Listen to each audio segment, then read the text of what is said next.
قیامت کی تمام چھوٹی اور بڑی نشانیاں پوری ہو جائیں گی تو قیامت آنا شروع ہو جائے گی۔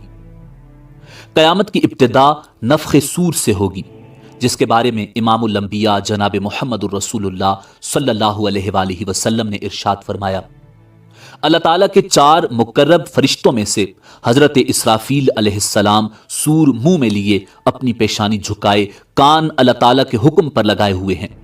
جیسے ہی اللہ تعالیٰ حکم دیں گے وہ سور پھونکنا شروع کر دیں گے اور قیامت کا آغاز ہو جائے گا۔ مسلم شریف کی حدیث کے مطابق یہ جمعہ کا دن ہوگا، لوگ اپنے اپنے کاموں میں مشغول ہوں گے۔ اچانک مشرق و مغرب کے تمام لوگ ایک لمبی آواز سنیں گے جو آہستہ آہستہ اونچی ہوتی جائے گی۔ اس نامانوس آواز کی ہولناکی اور سختی کی وجہ سے لوگوں میں اضطراب اور بے چینی پھیلنی شروع ہو جائے گی۔ جب سور کی آواز بجلی کی کڑک کی طرح شدت اختیار کر جائے گی تب لوگ مرنا شروع ہو جائیں گے۔ جو آدمی جہاں ہوگا وہیں گر پڑے گا۔ جیسے جیسے سورہ اسرافیل بلند ہوتی چلی جائے گی ویسے ویسے نظام کائنات درم برم ہونا شروع ہو جائے گا۔ زمین آندھی میں ہچکولے کھانے والی قندیل کی طرح زلزلوں کی زد میں آ جائے گی۔ پہاڑ گرد و غبار بن کر اڑنے لگیں گے، سمندروں میں آگ بھڑک اٹھے گی، آسمان پھٹ جائے گا، سورج چاند اور ستارے بے نور ہو جائیں گے، تمام زیرو مخلوق انسان جن اور فرشتے فنا ہو جائیں گے، حتیٰ کہ ملک الموت بھی اپنی روح اللہ تعالیٰ کے حوالے کر دیں گے۔ ہر جاندار اور غیر جاندار چیز فنا ہو جائے گی، بس صرف ایک اللہ وحدہ لا شریک کی ذات ذوالجلال والاکرام باقی رہ جائے گی، اور اللہ سبحانہ و تعالیٰ کا یہ ارشاد مبارک پورا ہو جائے گا، کل من علیہا فان ویبقى وجہ ربک ذو الجلال والاکرام۔ ہر چیز جو اس زمین پر ہے فنا ہونے والی ہے اور صرف تیرے رب ذوالجلال والاکرام کی ذات ہی باقی رہنے والی ہے۔ جب ہر چیز فنا ہو جائے گی تو اللہ سبحانہ و تعالیٰ اعلان فرمائیں گے، این الجبارون این المتکبرون لمن الملک اليوم۔ دنیا میں جبار بننے والے کہاں ہیں؟ دنیا میں متکبر بننے والے کہاں ہیں؟ آج کے روز بادشاہی کس کی ہے؟ طویل سناٹے کے بعد اللہ سبحانہ و تعالی خود ہی اس سوال کا جواب ارشاد فرمائیں گے، للہ الواحد القہار۔ آج کے روز بادشاہت صرف اللہ واحد اور قہار کی ہے۔ مسلم شریف کی حدیث کے الفاظ یوں ہیں، انا الملک این الجبارون المتکبرون۔ میں ہوں بادشاہ، کہاں ہیں دنیا کے جبار اور متکبر؟ ایک طویل مدت جس کا علم اللہ سبحانہ و تعالیٰ کو ہے سکون اور سناٹے میں گزر جائے گی۔ پھر جب اللہ تعالیٰ چاہیں گے نئے سرے سے آسمان، زمین اور فرشتوں کو پیدا فرمائیں گے۔ نئی زمین میں عمارتوں، درختوں، پہاڑوں اور سمندروں کا نام و نشان تک نہیں ہوگا، بلکہ وہ سفید، ہموار اور چٹیل میدان ہوگی جو اپنے رب کے نور سے خوب روشن ہوگی۔ انسانوں کو دوبارہ پیدا کرنے کے لیے آسمان سے ایک بارش نازل ہوگی جس کے نتیجے میں ہر انسان کی ریڑھ کی ہڈی سے پورا انسانی ڈھانچہ تیار ہو جائے گا اور اس پر گوشت پوست بھی چڑھا دیا جائے گا۔ اس کے بعد جناب اسرافیل علیہ السلام کو دوسری مرتبہ سور پھونکنے کا حکم دیا جائے گا اور تمام انسان ننگے پاؤں، ننگے بدن اور بے ختنہ اٹھ کھڑے ہوں گے جس طرح ماں کے پیٹ سے پیدا ہوئے تھے، اور اللہ تعالیٰ کا یہ فرمان بھی پورا ہو جائے گا کہ تم لوگ فردن فردن ہمارے پاس حاضر ہوگے جس طرح ہم نے پہلی مرتبہ تمہیں پیدا کیا تھا۔ سب سے پہلے امام الانبیاء جناب محمد الرسول اللہ صلی اللہ علیہ وآلہ وسلم اپنی قبر انور سے اٹھیں گے، پھر حضرت عیسیٰ علیہ نبینا علیہ السلام اور دیگر انبیاء کرام، شہداء، صلحاء، فضلاء اور اہل ایمان اٹھیں گے، پھر فساق، فجار اور پھر کفار و مشرکین۔ قبروں سے کافر، مشرک، فاسق اور فاجر لوگ اپنے اپنے اعمال کے مطابق اٹھیں گے۔ کوئی اندھا، کوئی بہرا، کوئی لنگڑا، کوئی چونٹی کی شکل میں اور کوئی سر کے بل اٹھے گا۔ کافر اس غیر متوقع زندگی کے مناظر دیکھ کر شدید خوف اور دہشت کی کیفیت میں مبتلا ہوں گے، آنکھیں پتھرائی ہوں گی، دل کانپ رہے ہوں گے، کلیجے منہ کو آئے ہوں گے۔ کوئی غم گسار اور مددگار نہیں ہوگا، نہ ہی کوئی کسی دوسرے کی طرف دیکھنے یا دھیان دینے والا ہوگا۔ اہل ایمان بھی اپنے اپنے ایمان اور اعمال کے مطابق قبروں سے اٹھیں گے۔ شہید اپنی شہادت کے تازہ بہتے ہوئے خون کے ساتھ اٹھے گا۔ حالت احرام میں فوت ہونے والا حاجی تلبیہ پکارتے ہوئے اٹھے گا، لبیک اللہم لبیک، لبیک لا شریک لک لبیک، ان الحمد والنعمت لک والملک لا شریک لک۔ اہل ایمان کے لیے دوبارہ زندگی خلاف توقع نہیں ہوگی، لہٰذا ان پر خوف اور دہشت کی وہ کیفیت طاری نہیں ہوگی جو کفار اور مشرکین پر ہوگی۔ قبروں سے اٹھتے ہی ہر انسان پر 2 فرشتے مقرر کر دیے جائیں گے جو اسے میدان حشر میں پہنچا دیں گے۔ یاد رہے کہ ملک شام کا علاقہ میدان حشر ہوگا، لوگوں کو اپنی اپنی قبروں سے اٹھ کر وہیں پہنچنا ہوگا۔ کفار میں سے جو لوگ اپنی قبروں سے اندھے اٹھیں گے وہ ٹھوکریں کھاتے گرتے پڑتے وہاں پہنچیں گے۔ جو لوگ چونٹیوں کے جسم میں اٹھیں گے وہ لوگوں کے پاؤں تلے روندے اور کچلے جا رہے ہوں گے، اور جو لوگ سر کے بل اٹھیں گے وہ انتہائی ذلت اور رسوائی کے ساتھ یہ سفر طے کریں گے۔ بعض کافروں کو آگ ہانک کر میدان حشر میں لے جائے گی۔ کافر جہاں کہیں تھک ہار کر رکیں گے آگ بھی رک جائے گی، اور جہاں چلیں گے آگ بھی ان کے ساتھ چلنا شروع کر دے گی۔ اہل ایمان بھی اپنے اپنے عقائد اور اعمال کے مطابق میدان حشر میں پہنچیں گے۔ بعض لوگ پیدل پہنچیں گے، بعض لوگ اونٹوں پر سوار ہوں گے، کسی اونٹ پر 1، کسی اونٹ پر 2، کسی پر 4، حتیٰ کہ 10 آدمی بھی ایک اونٹ پر سوار ہوں گے۔ ساری مخلوق چپ چاپ دم سادے ایک ہی سمت رواں دواں ہوگی، کسی کو اونچی سانس لینے کی بھی مجال نہیں ہوگی۔ ہر آدمی کو احساس ہوگا کہ آج امتحان زندگی کا نتیجہ نکلنے والا ہے۔ جب ساری مخلوق میدان حشر میں پہنچ جائے گی تو اعلان کیا جائے گا، وَامْتَازُوا الْيَوْمَ أَيُّهَا الْمُجْرِمُونَ، مجرموں آج کے روز تم نیک لوگوں سے الگ ہو جاؤ۔ سب لوگ الگ الگ گروہوں میں تقسیم کر دیے جائیں گے۔ سورج کی پرستش کرنے والوں کا گروہ، ستاروں کی پرستش کرنے والوں کا گروہ، آگ کی پرستش کرنے والوں کا گروہ، بتوں کی پرستش کرنے والوں کا گروہ، قبروں کی پرستش کرنے والوں کا گروہ، منافقوں کا گروہ، مرتدوں کا گروہ ایک طرف، اور دوسری طرف ایمانداروں کو ان کے عقائد اور اعمال کے مطابق الگ الگ گروہوں میں تقسیم کیا جائے گا۔ میدان حشر میں لوگ ننگے پاؤں اور ننگے بدن ہوں گے۔ سورج 1 میل کے فاصلے پر آگ برسا رہا ہوگا، زمین دہک رہی ہوگی، جسم سورج کی آگ میں جل رہے ہوں گے، زمین پر پاؤں رکھنے مشکل ہوں گے، دور دور تک کہیں سایہ نظر نہیں آئے گا۔ لوگ اپنے اپنے عقائد اور اعمال کے مطابق پسینے میں شرابور ہوں گے، کسی کو ٹخنوں تک، کسی کو پنڈلی تک، کسی کو گھٹنوں تک، کسی کو زانوؤں تک، کسی کو کمر تک پسینہ آیا ہوگا، کوئی سینہ اور گردن تک پسینے میں ڈوبا ہوگا۔ کفار اور مشرکین کو منہ میں پسینے کی لگام آئی ہوگی، اور بعض پسینے میں ڈبکیاں کھا رہے ہوں گے۔ بھوک اور پیاس کی شدت سے لوگوں کا برا حال ہوگا۔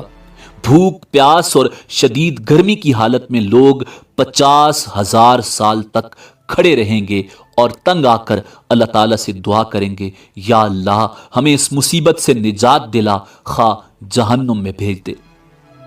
یاد رہے آج سورج کا ہماری زمین سے فاصلہ 9 کروڑ 30 لاکھ میل ہے۔ اس کے باوجود جون اور جولائی میں زمین اس قدر گرم ہو جاتی ہے کہ 1 منٹ کے لیے اس پر ننگے پاؤں کھڑے ہونا ناممکن ہوتا ہے۔ غور فرمائیے اس روز کیا حال ہوگا جس روز زمین کا درجہ حرارت آج کے مقابلے میں 9 کروڑ درجے زیادہ ہوگا۔ لاچار ہو کر لوگ حضرت آدم علیہ نبینا علیہ السلام کی خدمت میں حاضر ہوں گے اور عرض کریں گے، اللہ تعالیٰ نے آپ کو اپنے ہاتھ سے بنایا اور اپنی روح پھونکی، فرشتوں سے سجدہ کروایا، جنت میں جگہ دی، آج ہمارے لیے سفارش کر دیں کہ اللہ تعالیٰ حساب کتاب شروع کر کے ہمیں حشر کی تکلیف سے نجات دے دے۔ حضرت آدم علیہ نبینا علیہ السلام فرمائیں گے، آج میرا رب اس قدر غصے میں ہے کہ اس سے پہلے کبھی ہوا نہ آئندہ ہوگا۔ مجھ سے جنت میں اللہ تعالیٰ کی نافرمانی ہو گئی تھی، جس کی وجہ سے مجھے اپنی جان کی فکر ہے، لہٰذا میں سفارش نہیں کر سکتا، تم لوگ نوح کے پاس چلے جاؤ۔ لوگ حضرت نوح علیہ السلام کی خدمت میں حاضر ہوں گے اور اپنا مدعا بیان کریں گے۔ حضرت نوح علیہ السلام بھی یہی کہیں گے کہ آج میرا رب اتنے غصے میں ہے کہ اس سے پہلے کبھی اتنا غصے میں نہیں تھا اور نہ اس کے بعد آئے گا۔ میں نے دنیا میں اپنی قوم کے لیے بد دعا کی تھی، جس کے نتیجے میں وہ ہلاک ہو گئی۔ آج مجھے اپنی جان کی فکر ہے، میں سفارش نہیں کر سکتا، تم لوگ ابراہیم خلیل اللہ علیہ السلام کے پاس چلے جاؤ، وہ سفارش کریں گے۔ لوگ اللہ کے پیغمبر جد رسول حضرت ابراہیم خلیل اللہ علیہ السلام کی خدمت میں حاضر ہوں گے اور عرض کریں گے، آپ اللہ کے نبی اور اس کے خلیل ہیں، اپنے رب کے حضور سفارش کر دیں۔ آپ دیکھ رہے ہیں ہماری کیا حالت ہو رہی ہے۔ حضرت ابراہیم علیہ السلام بھی وہی بات فرمائیں گے جو حضرت آدم اور حضرت نوح علیہ السلام نے کہی تھی۔ آج میرا رب اس قدر ناراض ہے کہ اس سے پہلے کبھی اتنا ناراض نہیں ہوا، نہ اس کے بعد ہوگا۔ میں نے دنیا میں 3 جھوٹ بولے تھے، جس کی وجہ سے آج مجھے اپنی جان کی فکر ہے، کہیں اللہ تعالیٰ باز پرس نہ کریں، لہٰذا تم لوگ موسیٰ کے پاس چلے جاؤ۔ لوگ موسیٰ کلیم اللہ علیہ السلام کی خدمت میں حاضر ہوں گے اور عرض کریں گے، اللہ تعالیٰ نے آپ سے ہم کلام ہو کر سارے لوگوں پر آپ کو فضیلت دی۔ آپ دیکھ رہے ہیں ہماری کیا حالت ہو رہی ہے، آپ اپنے رب کے حضور سفارش کر دیں۔ حضرت موسیٰ علیہ نبینا علیہ السلام فرمائیں گے، آج تو میرا رب اس قدر غصے میں ہے کہ اس سے پہلے کبھی نہ ہوا اور نہ بعد میں ہوگا۔ میں نے دنیا میں ایک آدمی کو قتل کیا تھا، جس کی وجہ سے مجھے اپنی جان کی فکر ہے، لہٰذا میں سفارش نہیں کر سکتا، تم لوگ عیسیٰ کے پاس چلے جاؤ۔ لوگ اللہ کے پیغمبر حضرت عیسیٰ روح اللہ علیہ السلام کی خدمت میں حاضر ہوں گے اور عرض کریں گے، آپ اللہ کے رسول ہیں اور اس کا فرمان ہے کہ اللہ کی روح ہیں۔ آپ دیکھ رہے ہیں ہماری کیا حالت ہو رہی ہے، اپنے رب سے ہمارے لیے سفارش کر دیں۔ حضرت عیسیٰ روح اللہ علیہ السلام بھی وہی جواب دیں گے کہ آج میرا رب اس قدر غصے میں ہے کہ اس سے پہلے کبھی نہ ہوا اور نہ آئندہ ہوگا۔ تم لوگ محمد ابن عبداللہ علیہ تحیت و ثنا کی خدمت میں حاضر ہو جاؤ، وہ تمہاری سفارش کریں گے۔ لوگ سید الانبیاء رحمت للعالمین شفیع المسلمین کی خدمت میں حاضر ہوں گے اور عرض کریں گے، آپ اللہ کے رسول اور خاتم الانبیاء ہیں، اللہ نے آپ کے اگلے پچھلے سارے گناہ معاف فرما دیے ہیں۔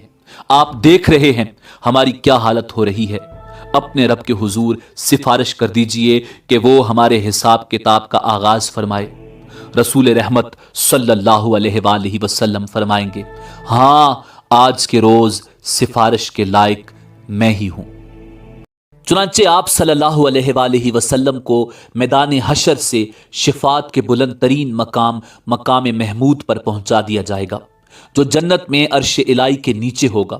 وہاں پہنچ کر آپ صلی اللہ علیہ وآلہ وسلم اپنے رب کے حضور سجدہ میں گر پڑیں گے اور اللہ تعالیٰ کی حمد و ثنا بیان کریں گے۔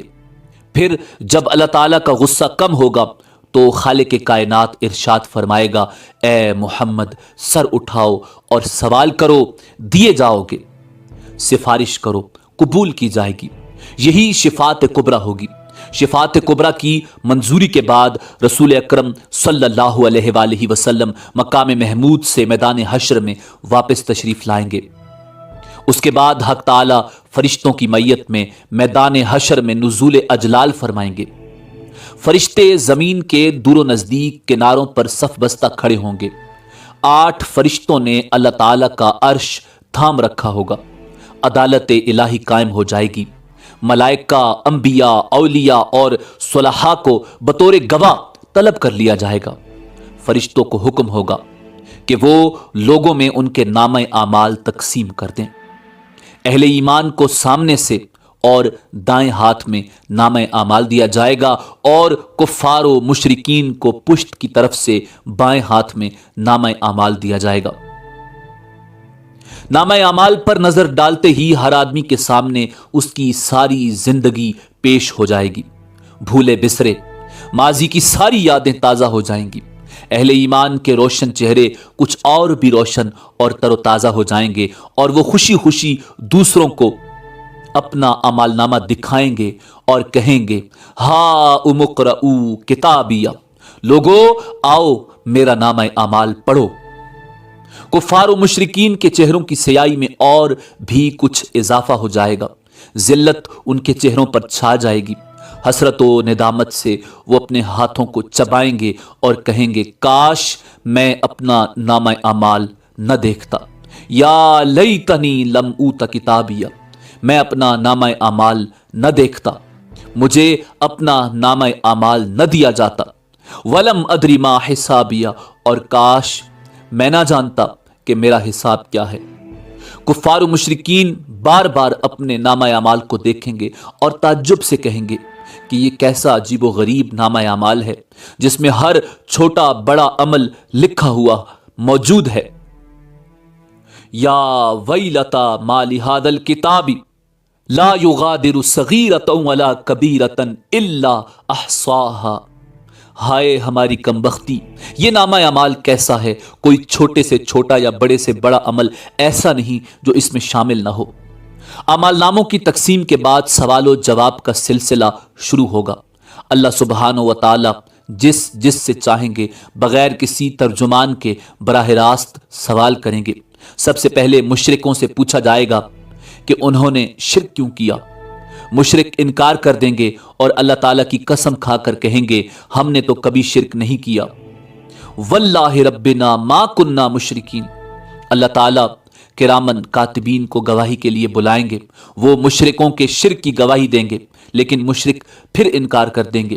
شرک سے بھرپور کرامن کاتبین کا تیار کیا ہوا نامہ اعمال ان کے سامنے رکھ دیا جائے گا، مشرک اس سے بھی انکار کر دیں گے۔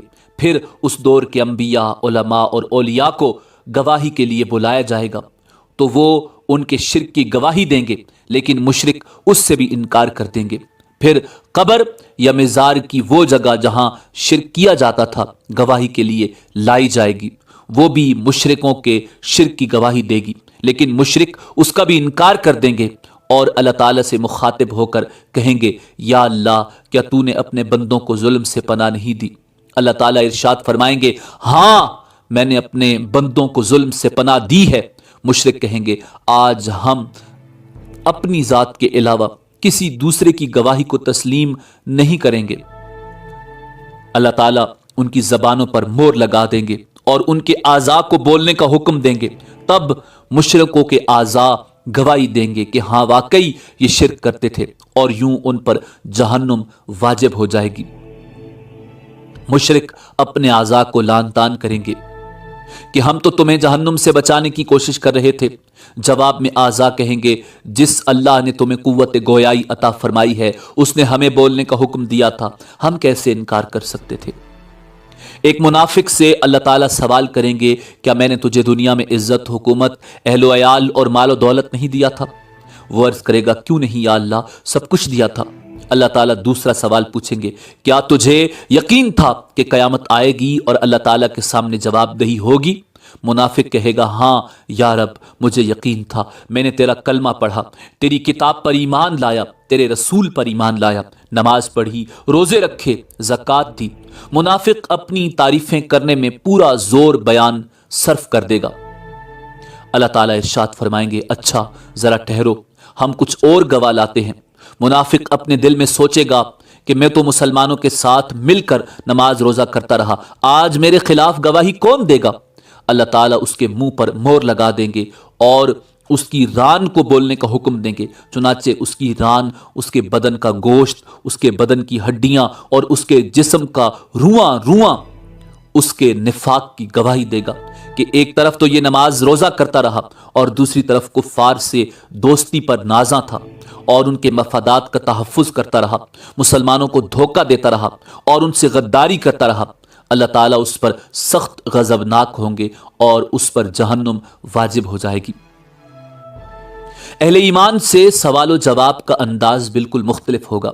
ایک مومن آدمی کو اللہ تعالیٰ اپنے قریب بلا کر اس پر اپنا دامن رحمت ڈال دیں گے اور سوال کریں گے تو نے فلاں گناہ کیا تھا، تو نے فلاں گناہ کیا تھا؟ مومن عرض کرے گا ہاں یا اللہ کیا تھا۔ اللہ تعالیٰ اس کے ایک ایک گناہ کے بارے میں سوال کریں گے اور وہ اقرار کرتا چلا جائے گا اور سوچے گا کہ اب تو وہ ضرور ہلاک ہو جائے گا۔ آخر میں اللہ تعالیٰ ارشاد فرمائیں گے، میں نے تیرے گناہوں پر دنیا میں بھی پردہ ڈالا ہوا تھا اور آج بھی پردہ ڈال رہا ہوں، اور اسے جنت میں بھیج دیا جائے گا۔ افراد کے علاوہ انبیاء اور رسل کی تکذیب کرنے والی اقوام سے بھی سوال و جواب ہوں گے۔ قوم نوح سے سوال ہوگا، تم نے پیغمبر کی تکذیب کیوں کی؟ اور وہ حضرت نوح علیہ السلام اور ان کی دعوت کا انکار کریں گے۔ اللہ تعالیٰ حضرت نوح علیہ السلام سے فرمائیں گے، نوح اپنے حق میں گواہی لاؤ۔ حضرت نوح علیہ السلام عرض کریں گے، میری گواہی امت محمدیہ ہے۔ چنانچہ امت محمدیہ کے علماء، اولیاء اور صلحاء حاضر کیے جائیں گے اور وہ گواہی دیں گے کہ ہاں، نوح پیغمبر بنا کر بھیجے گئے تھے اور انہوں نے 950 سال تک حق رسالت ادا کیا۔ قوم نوح کہے گی، تم تو ہمارے زمانے میں موجود ہی نہیں تھے، تم یہ گواہی کیسے دے رہے ہو؟ اس پر رسول اکرم صلی اللہ علیہ وآلہ وسلم کو لایا جائے گا اور وہ اپنی امت کی صداقت کی گواہی دیں گے کہ میری امت نے قرآن مجید کی روح سے بالکل سچی گواہی دی ہے۔ رسول اکرم صلی اللہ علیہ وآلہ وسلم کی اس گواہی کے بعد قوم نوح لاجواب ہو جائے گی اور مجرم قرار پا کر جہنم میں ڈال دی جائے گی۔ ایسا ہی معاملہ قوم ہود، قوم صالح، قوم شعیب، قوم لوط اور دوسرے انبیاء کی اقوام کے ساتھ ہوگا۔ جرم ثابت ہونے کے بعد کافر بارگاہ الہی میں درخواست کریں گے، اے ہمارے رب، ہم نے سب کچھ دیکھ اور سن لیا، بس ایک دفعہ ہمیں دنیا میں واپس بھیج دے، ہم ضرور نیک عمل کریں گے۔ ارشاد ہوگا، یہ ممکن نہیں، اب تو تمہیں اپنے کرتوتوں کا ہمیشہ ہمیشہ کے لیے مزہ چکھنا ہوگا۔ کفار دوسری درخواست یہ کریں گے، یا اللہ، ہماری گمراہی کے ذمہ دار ہمارے پیشوا اور لیڈر ہیں، انہیں ہماری نسبت دوہرا عذاب دیا جائے۔ ارشاد ہوگا، تمہارا یہ عذر بھی قابل سماعت نہیں۔ گمراہ ہونے والوں کو گمراہ ہونے کا عذاب دیا جائے گا اور گمراہ کرنے والوں کو گمراہ کرنے کا عذاب دیا جائے گا۔ اپنی اپنی جگہ تم دونوں ہی مجرم ہو، دونوں کو اپنے اپنے کیے کی سزا ملے گی۔ حشر میں اس قسم کے سوال و جواب کے علاوہ دیگر اعمال کا حساب کتاب بھی ہوگا۔ حقوق اللہ میں سے نماز کا حساب سب سے پہلے ہوگا۔ جو آدمی نماز کے حساب میں کامیاب رہا، انشاءاللہ باقی اعمال میں بھی کامیاب رہے گا، اور جو نماز کے حساب میں ناکام رہا وہ باقی اعمال میں بھی ناکام رہے گا۔ ارشاد نبوی صلی اللہ علیہ وآلہ وسلم ہے، نماز جنت کی کنجی ہے۔ حقوق العباد میں سے سب سے پہلے قتل کا حساب لیا جائے گا، اس کے بعد دوسرے اعمال کا۔ مقتول کو قاتل سے، مظلوم کو ظالم سے، مجبور کو جابر سے، محکوم کو حاکم سے اس کا حق دلوایا جائے گا۔ اللہ تعالیٰ فرمائے گا، میں بادشاہ ہوں اور حقوق دلوانے والا ہوں۔ آج کوئی جہنمی اس وقت تک جہنم میں نہیں جا سکتا جب تک کسی جنتی کو اس کا حق نہ دلوا دوں، اور کوئی جنتی اس وقت تک جنت میں نہیں جا سکتا جب تک کسی جہنمی کو اس کا حق نہ دلوا دوں۔ چھوٹے سے چھوٹے ظلم اور معمولی سے معمولی زیادتی کا حق بھی اللہ تعالیٰ حقدار کو دلوا کر چھوڑیں گے۔ اگر کسی نے پیلو کی ٹہنی کے برابر کسی کا حق غصب کیا ہوگا یا کسی کی بے عزتی کی ہوگی تو اللہ تعالیٰ اس کا بدلہ بھی دلوائیں گے۔ اگر کسی نے کسی جانور پر ظلم کیا اور زیادتی کی ہوگی تو اس جانور کا بدلہ بھی اللہ تعالیٰ لے کے چھوڑیں گے۔ حتیٰ کہ اگر کسی جانور نے کسی جانور پر ظلم کیا ہوگا تو ان جانوروں کو بھی ایک دوسرے سے حقوق دلوانے کے لیے زندہ کیا جائے گا اور مظلوم جانور کو ظالم جانور سے بدلہ دلوایا جائے گا۔ اس کے بعد انہیں دوبارہ مرنے کا حکم دیا جائے گا۔ بدلہ یا حقوق کی ادائیگی نیکیوں کے ساتھ ہوگی۔ ظالم نے مظلوم پر جتنا ظلم کیا ہوگا اس کے برابر اس کی نیکیاں لے کر مظلوم کو دی جائیں گی۔ اگر ظالم کے نامہ اعمال میں نیکیاں نہیں ہوں گی تو پھر مظلوم کے گناہ ظالم کے سر پر ڈال دیے جائیں گے۔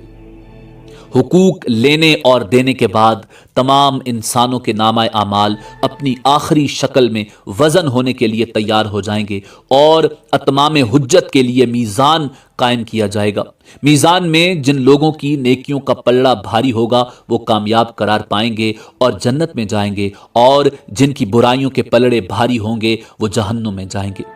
بعض لوگوں کے میزان میں ایک نیکی کی زیادتی یا ایک نیکی کی کمی ان کے جنتی یا جہنمی ہونے کا فیصلہ کر دے گی، اور کہا جاتا ہے کہ ہر شخص کے اعمال تلنے پر ایک فرشتہ اعلان کرے گا کہ فلاں ابن فلاں کامیاب ہوا یا فلاں ابن فلاں ناکام ہوا۔ لوگوں کے نامہ اعمال کا وزن ان کے ایمان اور عقیدہ کے مطابق ہوگا۔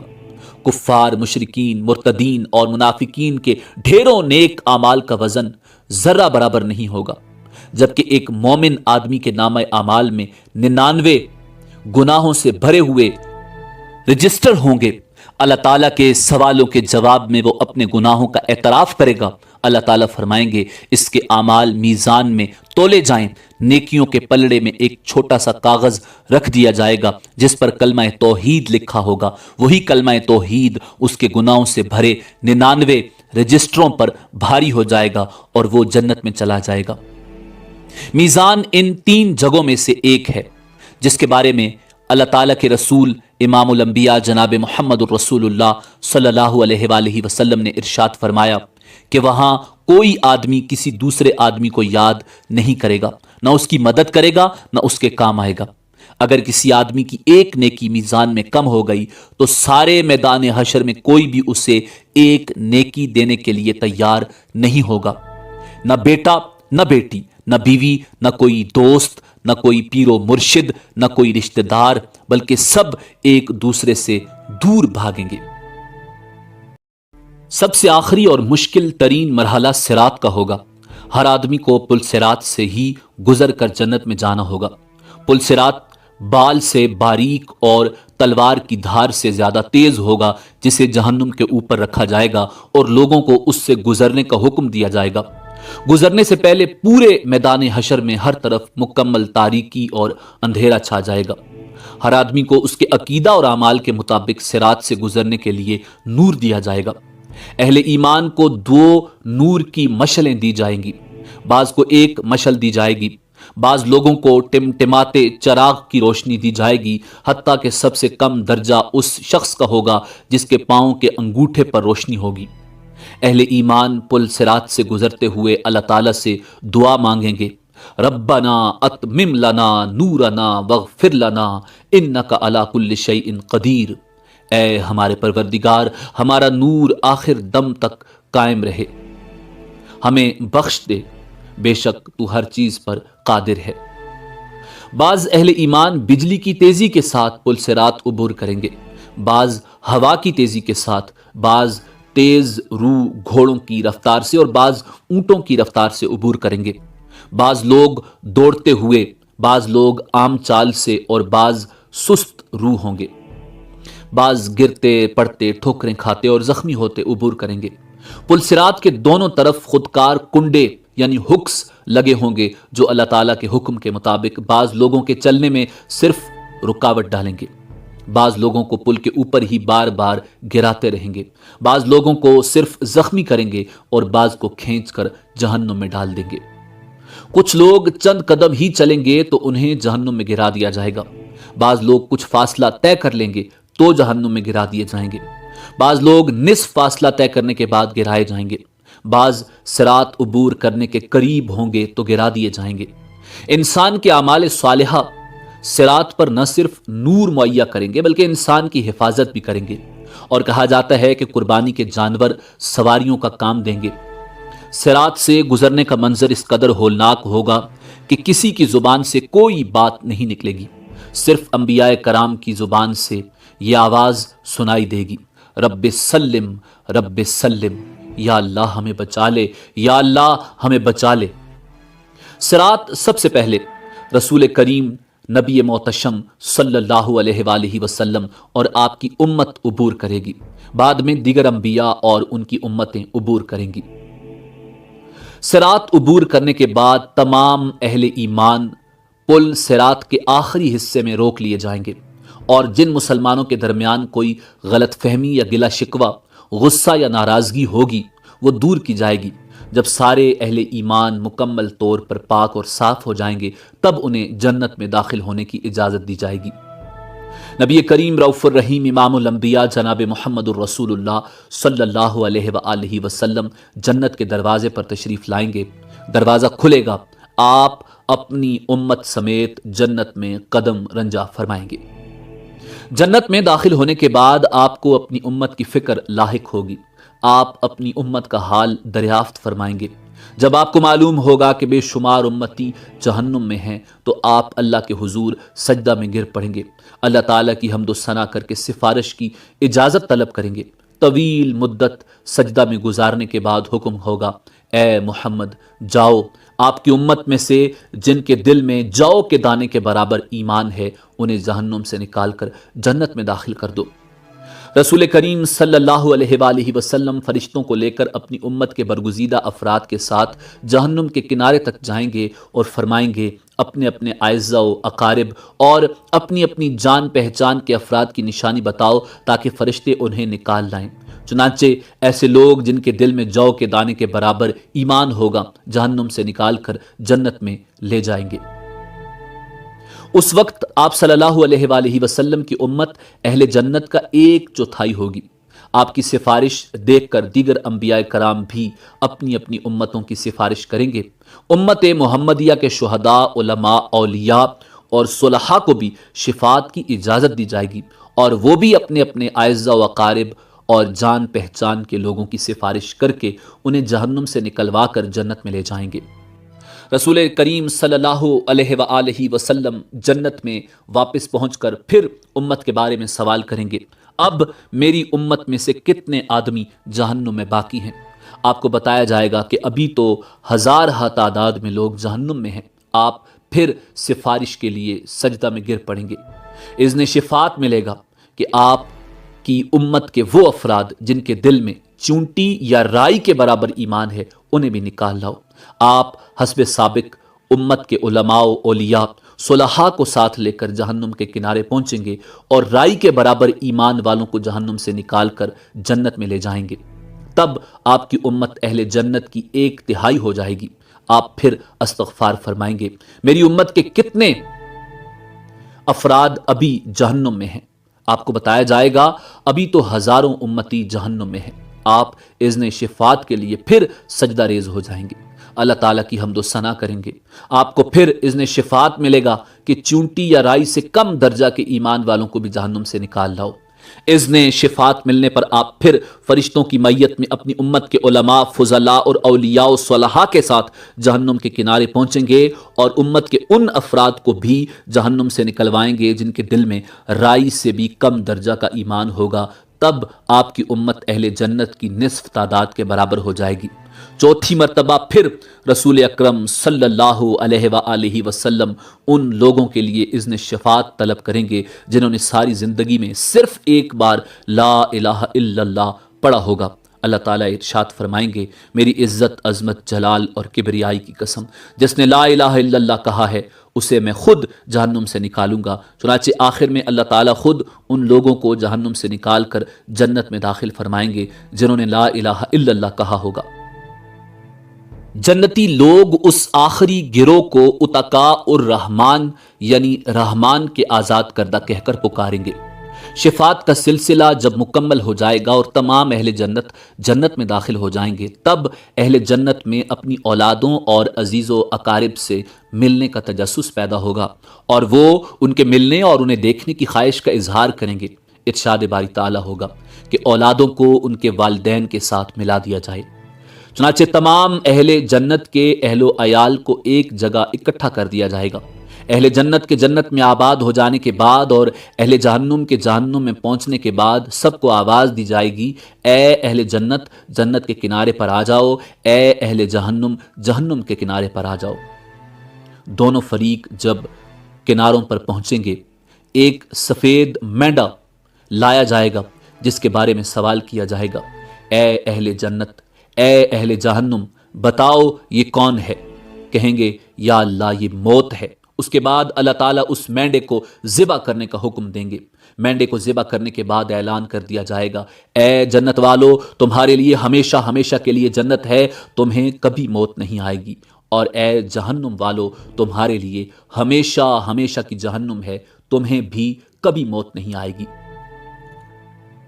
یہ سن کر جنتی لوگ اس قدر خوش ہوں گے کہ اگر خوشی سے مرنا ممکن ہوتا تو جنتی لوگ خوشی سے مر جاتے۔